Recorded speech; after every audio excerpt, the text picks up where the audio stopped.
Aduna ba kitay mga gikahadlukan sa atong kinabuhi? Sa karon, unsa man ang atong mga gikahadlukan? What are our fears in life? Human as we are, no? Doon na kitay mga gikahadlukan. Siguro lahi-lahi nga klase ug lahi-lahi pud nga degree sa atong kahadlok. Mahadlok siguro kita nga sa atong umaabot kay wala kita masayod.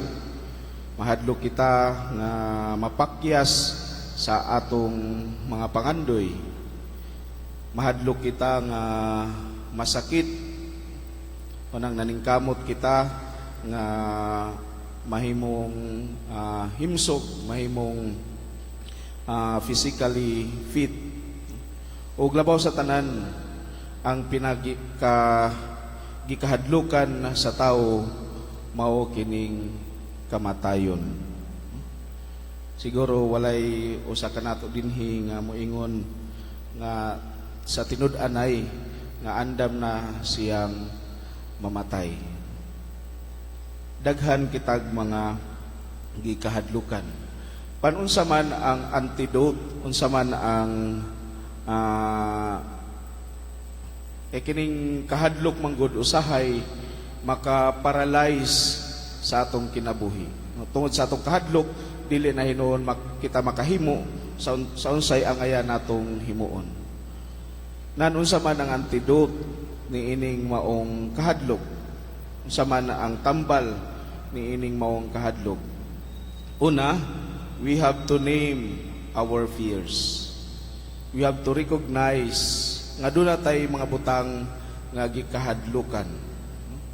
Kay kung dili nato manganlan kung unsa nang butanga nga atong kahadlukan, dili usab kita makasugakod niini, makasulbad niini.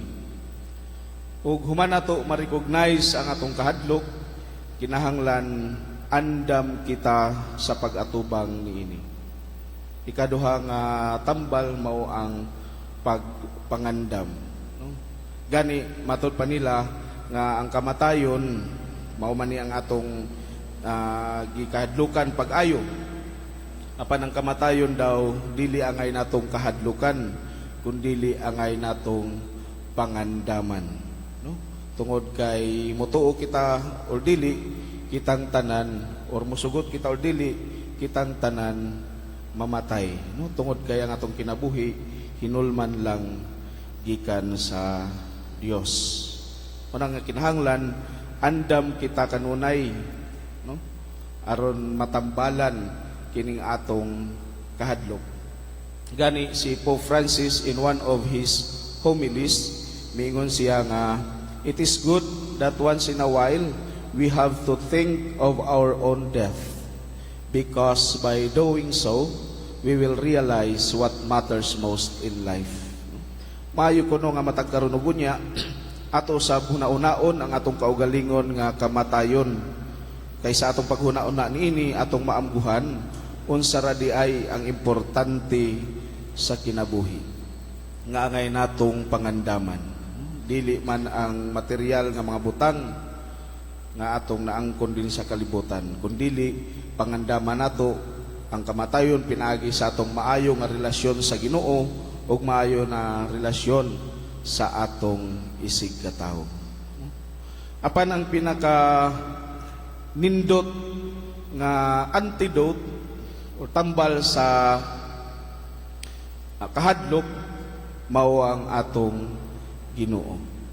Matod pa niya dinhi sa atong ebanghelyo, ayaw kamo gaguol, salig kamo sa Dios ug salig kamo kanako. Do not let your hearts be troubled. Have faith in God and have faith in me. Doon na kita'y pagtuo, pagsalig sa Ginoo. Usahay manggod kining doon na kita'y kahadlok sa kamatayon tungod kay wala kita masayod kung unsa ang kinabuhi nato human sa kamatayon. Panindot kayo ang pasalig ni Kristo dinhi sa atong ebanghelyo.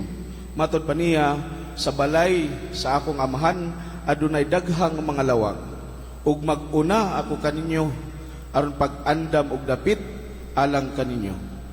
Ug kung andam na kini, mubalik ako aron kuhaon ko kamo, aron bisan asa ako atoa usab kamo.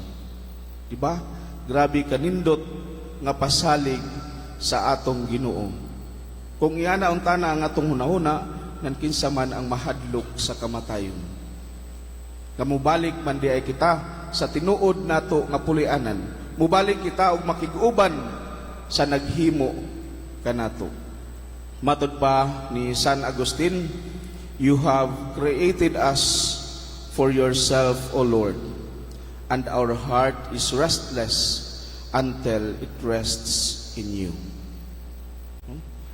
Nindot na kita di ay gihimo man kita sa Ginoo ug alang kaniya lamang, mao nang makapahulay lamang kita kung adto na kita makauban na nato ang naghimo kanato.